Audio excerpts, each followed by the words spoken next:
The first issue is this. There's been many ways in which the fire and the Black People's Day of Action has been remembered in lots of different ways.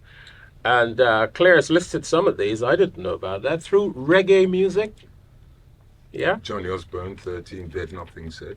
Archives of documents, and these are the collections that are being assembled in a variety of different places. A stained glass window. Yeah. A blue plaque, of course, that we know about. A stone memorial. Do we know where that is? Fordham Park. Yeah. There are exhibitions, and of course there are documentaries, and we've had community workshops.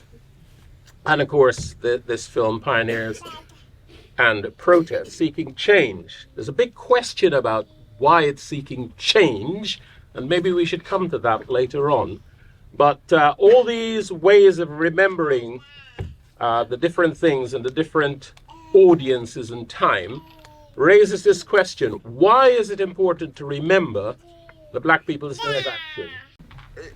Going back into 1981, we were all different cultures, black cultures, different Caribbean islands, African islands were trying to find their own feet. It was a really hard time because of of just how the political climate was.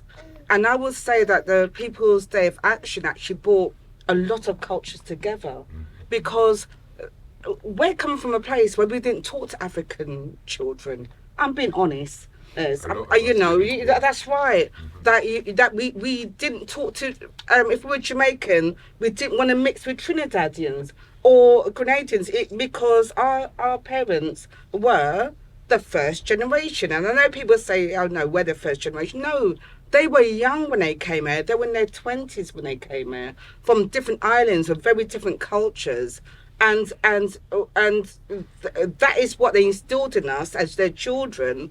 And so we were quite divided in the different things that we ate, the music that we listened to.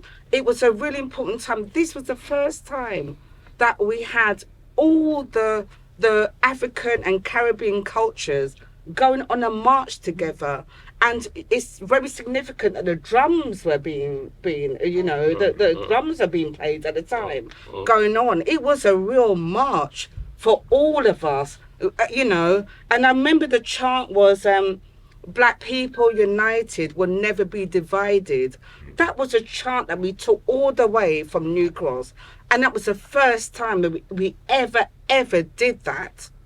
And so we can't forget that. And, you might not see it now because everyone's just mixing and merging, and we're doing the TikTok dances and we're doing all this and that. It was not like that. Yeah.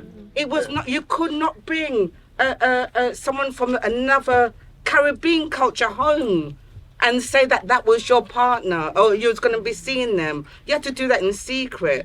This is what the People's Day of Action actually did. Mm-hmm. Good. I think I agree that this just demonstrates the value and power of oral memory. It's incredibly important, not just to have it once and then it's over, but to keep on remembering and to keep on talking about the after effects. But I was going to say something about the other aspects of that history, the media, for example. I think it's quite hard, even now with our media, I think it's quite hard for younger people to understand exactly how vile it was.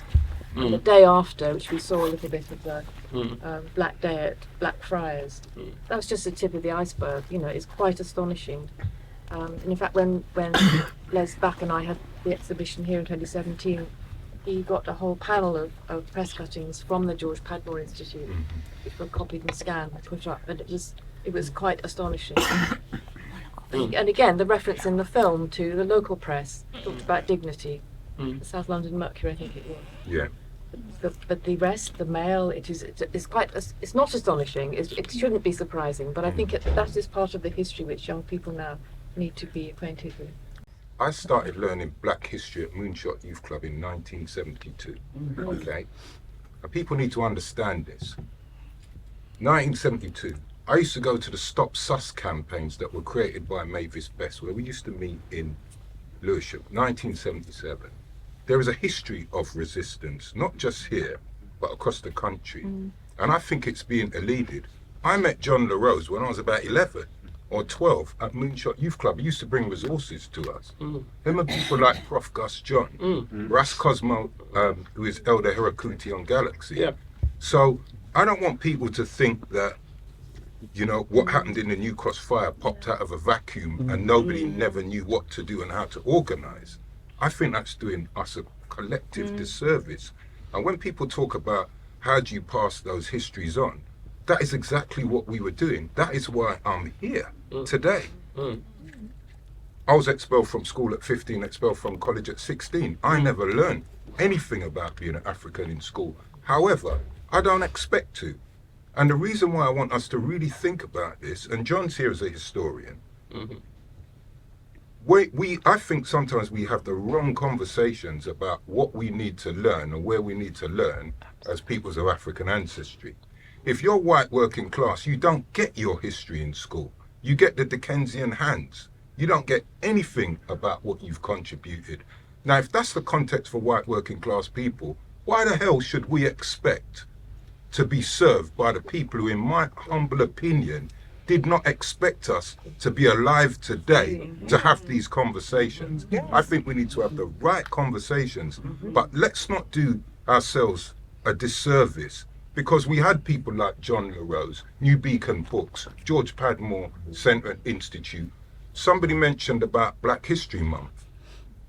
The reason why Black History Month took off in 1987 is because Ken Livingstone, Linda Bellos, and I can't remember the brother's name, Sebi or something like that, Ghanaian brother, they spearheaded that. I used to go and see African American radicals speaking at the GLA from 1982. I was there. There's been a history All right, of then. that. Okay. But my crucial point And is, South Africa, let's not forget No. what we have been doing to address systemic and institutionalized racism. Let's not act like we're just here as passive recipients No, of this stuff, no, because I don't. I resent that. I don't think anybody's doing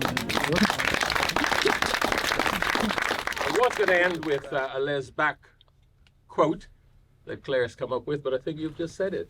What he said after seeing the Black People's Day of Action book, he said this was a civil rights struggle that happened one street away.